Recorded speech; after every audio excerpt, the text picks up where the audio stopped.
அருமை தோழர்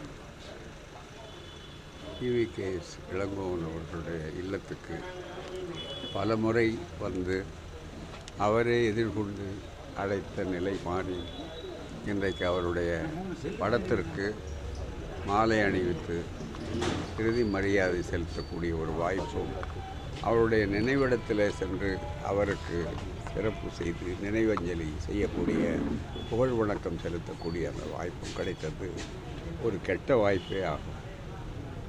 தந்தை பெரியார் அவர்கள் இயற்கையின் கோணல் புத்தி என்று ஒரு வார்த்தையை சொல்லுவார்கள்.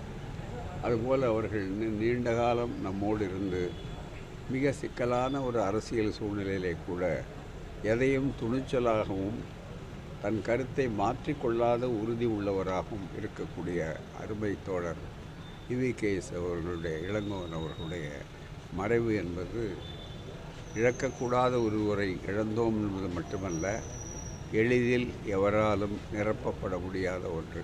5வது to 8வது ஆல் பாஸ் வந்து மத்திய கல்வி அந்த கொள்கை கைவிட்டுருக்கு. எப்படி பார்க்குறீங்க? அதாவது நம்முடைய தமிழ்நாடு அரசு தெளிவாகவே கல்வி அமைச்சர் மூலமாக தெளிவாக சொல்லிட்டார்.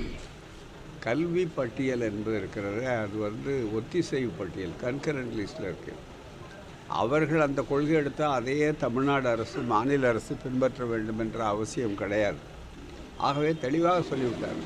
அது அவர்கள் ஏற்பாடு செய்திருக்கலாம். ஆனால் எங்களை பொறுத்தவரையில் பழைய நிலை என்னவோ அது இருக்கணும். நம்ம பிள்ளைகள்லாம் முதல்ல ஒன்றும் பெரிய தேர்வு ஒன்றும் பெரிய அளவுக்கு இல்லை. கோவிட் வந்தது. அந்த கோவிடில் எல்லா பிள்ளைகளுக்கும் மிகப்பெரிய அளவுக்கு மனதில் ஒரு பெரிய சங்கடத்தை உருவாக்கி அதிலிருந்து வெளியே வரவே இன்னும் இல்லை. இன்னும் இதில் ஒவ்வொருத்தையும் தேர்வுன்னு 5வதுல தேர்வு, 8வதுல தேர்வு, அப்புறம் 9வதுல தேர்வு, 10வது தேர்வுன்னு தேர்வு அதிகமாக கொண்டு வந்தவங்களே இவங்க. அதே நேரத்தில் பின்னால் அதுக்கு மேலே வரக்கூடாது என்பதற்காகத்தான் நம்முடைய கல்வியினுடைய அமைப்பை அவர்கள் தகர்ப்பதற்காகத்தான் செய்கிறார்கள். இது ஒரு ஆர்எஸ்எஸ்னுடைய மறைமுக திட்டம். வேறு ஒன்றும் முதல்ல இதை எடுத்துகிட்டு அப்புறம் பார்த்திங்கன்னா நெக்ஸ்ட்டு தேர்வு, அப்புறம் அதுக்கு அடுத்த தேர்வு, அதுக்கு அடுத்தது விஸ்வகர்மா யோஜனா படி பார்த்திங்கன்னா அதுக்கு மேலே கல்லூரிக்கே போக முடியாத அளவிற்கு இருக்கும். எனவே தான் ஒவ்வொன்றும் அதுக்கு பதிலாக அதை மாற்றி கைவினைஞர்களுக்கோ அந்த கலைகளுக்கோ நம்ம எதிரி அல்ல, அது தனியாக இருக்கலாம், அதுக்கும் ஜாதிக்கும் முடிச்சு போடக்கூடாதுங்கிறத எப்படி நம்ம தனித்தன்மையோடு தமிழ்நாடு அரசு, திராவிட மாடல் அரசு, நம்முடைய கலைஞர் அவர்களுடைய பாரிசாக இருந்து கொண்டு முத்தமிழறிஞர் அவருடைய வரிசையிலே இருக்கக்கூடிய பெரியார் கொள்கையை பின்பற்றக்கூடிய திராவிட மாடல் அரசு, முதலமைச்சர் ஸ்டாலின் அவர்கள் தெளிவாக இருக்கிறார் அதில்.